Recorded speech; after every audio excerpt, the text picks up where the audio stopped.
Reeves, your salary could hire 3 fresh grads who actually understand modern agribusiness. Pack your fossils and be gone by noon."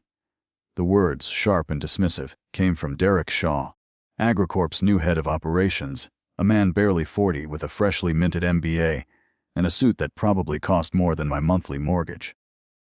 I was standing in the middle of our main research greenhouse, inspecting a new hybrid tomato strain, the scent of damp earth and growing things a comfort I'd known for 30 years.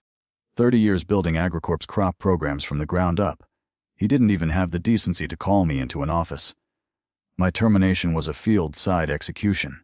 Shock, then a cold, hard knot in my gut. Humiliation burned, but I clamped it down. I nodded slowly. Understood. My calmness seemed to annoy him. He wanted to fight a scene. He wouldn't get it. That first night, I didn't rage, I acted.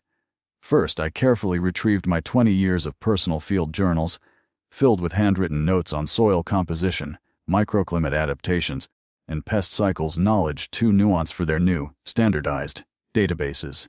Second, I made a quiet call to Dr. Alastair Finch, my old mentor at the university.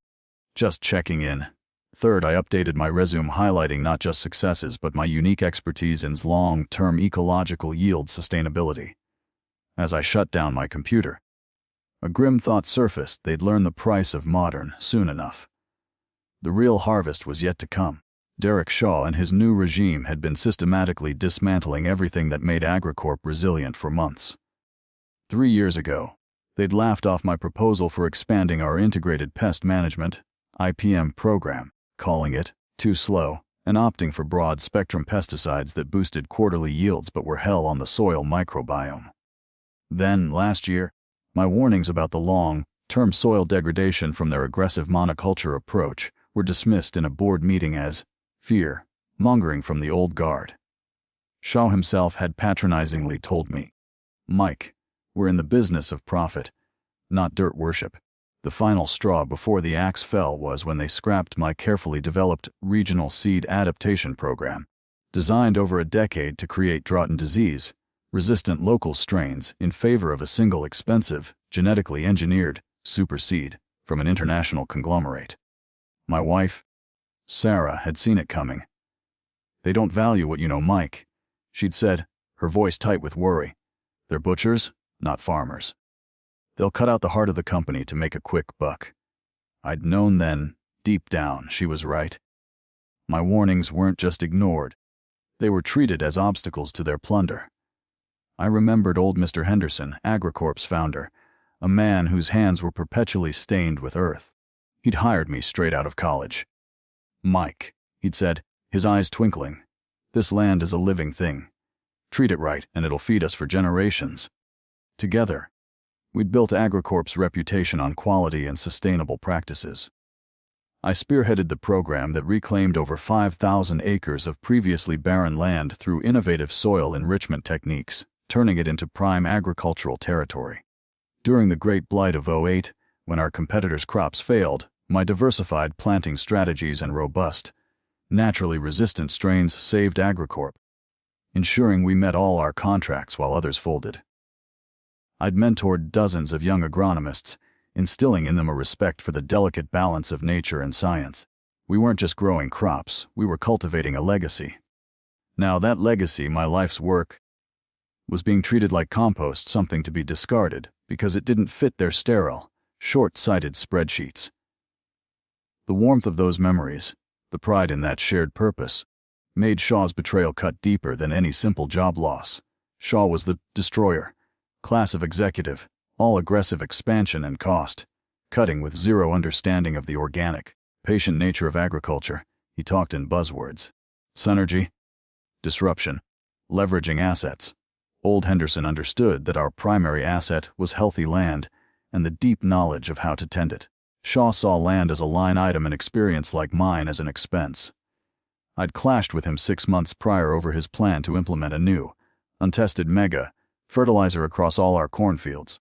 "Derek, this formulation hasn't been trialed for long-term soil health impact," I'd argued in a tense meeting. "We risk creating a chemical dependency, killing off beneficial soil organisms." He'd waved a dismissive hand. Mike, the projections show a 15% yield increase in the first year. That's what the shareholders want to see. Your long-term is not on my agenda. His contempt for established science, for caution born of experience, was staggering. It was clear he saw me as part of an outdated system he was eager to bulldoze. The noose tightened gradually. First, my research budget was slashed, key long-term projects indefinitely postponed. Then, my most experienced field technicians were reassigned to more pressing areas under junior managers who reported directly to Shaw's cronies. I was systematically excluded from strategic planning sessions. The final, brutal blow came 3 weeks before my firing. AgriCorp was launching a new farm-to-table organic produce line, an idea I'd championed for years, developing the foundational crop plans and soil conversion strategies.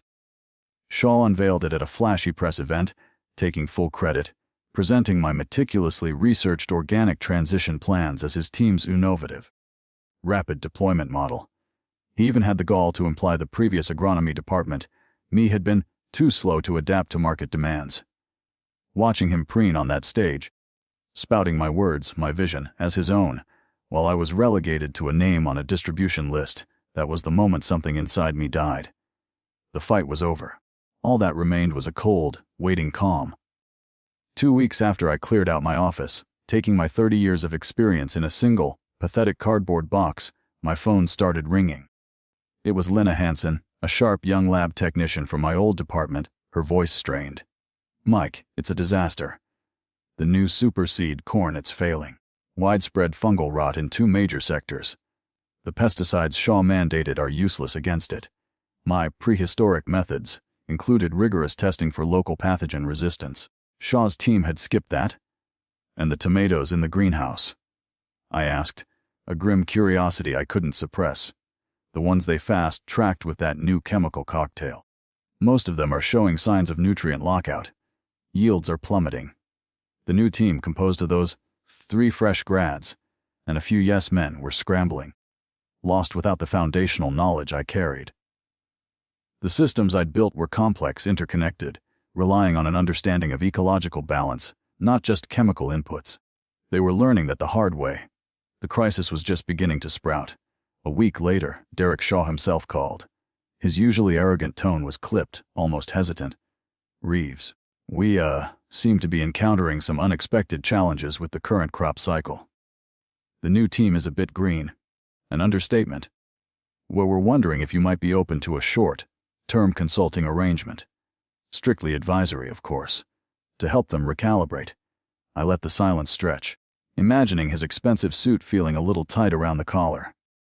"Consulting, Derek," I finally said, my voice neutral. "I'm rather busy exploring other opportunities. What kind of compensation were you considering for this recalibration?" He named a figure, a decent hourly rate, but nothing that reflected the panic I could sense beneath his forced composure. "I'll have to think about it, Derek," I said. "I'll get back to you if my schedule allows." I hung up, a faint bitter smile playing on my lips. They were starting to understand the cost of experience. My schedule, I decided, would not allow. While AgriCorp floundered, a different kind of seed was sprouting for me. 2 days after Shaw's call, I had a meeting with Isabel Rossi, the founder of Terra Nova Organics. Terra Nova was a rapidly expanding cooperative known for its high quality produce and unwavering commitment to sustainable, ethical farming. They were looking to scale their operations significantly. Isabel, a woman with soil under her fingernails and a clear, intelligent gaze, had heard about my abrupt departure from AgriCorp through industry whispers, amplified by Dr. Finch. "Mike," she said, cutting straight to the chase over coffee in a small, sunlit cafe, "your work on soil regeneration and bioregional crop adaptation is legendary, even if AgriCorp's new management didn't appreciate it. We're not just looking for an agronomist. We're looking for a visionary to build our agricultural future. Someone who understands that healthy soil is the foundation of everything." She outlined a role chief agricultural strategist, with full autonomy to develop and implement their long-term cultivation programs, plus a significant equity stake. The salary offered was 30% higher than what AgriCorp had been paying me. It wasn't just a job, it was validation. It was a chance to build something meaningful, again, With people who shared my values. I accepted on the spot. The calls from AgriCorp became more frequent, more desperate. First, it was their HR director, offering double the initial consulting fee. I politely declined, citing my new commitments. Then Shaw called again, his voice raw with frustration. "Reeves, this is serious! We're looking at catastrophic losses on the corn harvest. The fungal rot is spreading. The distributors are threatening to cancel contracts. The board is concerned." He paused. "They've authorized me to offer you your old position back. Full reinstatement, a 20% raise, and a continuity bonus." For a fleeting moment, I felt a sliver of vindictive satisfaction, but it vanished quickly. Going back would be stepping back into the same toxic environment, with the same short-sighted leadership, who would undoubtedly look for another scapegoat when their next brilliant idea failed. "Derek," I said, my voice firm but calm, "I appreciate the offer, but I've made a commitment to Terra Nova Organics. I'm building something new here." His tone turned ugly. "You know, Reeves, some might say you engineered this. Left us vulnerable. There could be repercussions. We're looking into your departure closely." The threat hung in the air, flimsy and pathetic. "Derek, every protocol I established, every warning I gave is documented. The vulnerability was created when AgriCorp chose to ignore decades of proven science for quick profit. I wish you luck with your harvest." I ended the call. My hands were steady. The respect I now had at Terra Nova made their threats meaningless. A month into my new role at Terra Nova, Lena Hansen, my former lab tech ally from AgriCorp, called me. She sounded relieved. "Mike, I quit AgriCorp last week. I couldn't take it anymore. It's chaos there. We met for lunch." "It's worse than you know," she said, leaning in. "Shaw wasn't just incompetent. He was actively working to make you look bad. I found some deleted emails, communications between him and the private equity firm that bought out old Mr. Henderson's family a few years back. They've been planning to strip AgriCorp's assets and sell it for parts for over a year. Shaw's job was to slash operational costs, experience staff like you were top of the list, to make the books look good for a quick flip. Your outdated methods were a convenient excuse to push you out. It all clicked: the aggressive cost cutting, the dismissal of long-term planning, the public anointing of Shaw. I was a casualty in a planned demolition. The betrayal was deeper, colder, more calculated than simple incompetence. It was corporate arson. The fallout at AgriCorp was swift and brutal. Their disastrous harvest made headlines in the agricultural trades. Key distributors, spooked by the crop failures and supply chain disruptions, pulled their contracts. Their stock plummeted. Meanwhile, at Terra Nova Organics, we were thriving. Under my guidance, we began implementing advanced soil regeneration programs and diversified planting systems, securing contracts with high-end grocery chains impressed by our quality and transparent sourcing. We were rapidly expanding our acreage, attracting talented agronomists excited by our vision. Dr. Finch even connected us with an investor group interested in funding sustainable agriculture, allowing us to accelerate our growth. AgriCorp's decline created a vacuum in the market, and Terra Nova, with its solid foundation and forward-thinking approach, was perfectly positioned to fill it. We weren't just growing, we were setting a new standard. One crisp autumn morning, 6 months after I joined Terra Nova, Isabel called me into her office. "An interesting development, Mike," she said, a rare smile playing on her lips. "AgriCorp is officially bankrupt. The private equity firm is liquidating assets. Their prime land holdings, the ones you know like the back of your hand, are going up for auction at rock-bottom prices." She paused, letting it sink in. "Our investors are very keen. They see an opportunity to acquire those lands and integrate them into Terra Nova's sustainable model." I looked at her, the irony not lost on me. The very fields I'd nurtured, then been banished from, could now be under my stewardship again, but this time managed correctly. "It would be a massive undertaking," I said, already envisioning the work needed to heal the damage Shaw's tenure had inflicted. "But the potential, it's enormous.